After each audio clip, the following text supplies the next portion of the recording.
Welcome to the Clipper channel. In today's video, I'll show you how to fix your Windows 11 laptop or desktop computer locking itself automatically.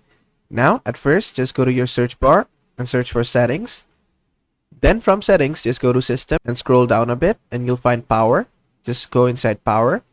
From here, you're gonna see screen, sleep, and hibernate timeouts. Just go to here. I'm on a desktop, so I see 3 options here. But if you're on a laptop, you'll see 6 options. 3 for battery and 3 for plugged in. Make sure to select all of this to never or a high time. Make sure to select the high time, not a low time. Make sure to select a high time or never for all of them. Then just close this or just go to personalize from here directly. And then just go to lock screen. Then from related settings, click on screensaver. And make sure this is unchecked. Then just click on apply, click on OK. Then you can just close this. After that, just go to your search again and search for control panel. Then make sure view by is set to small icons. Then just open up power options.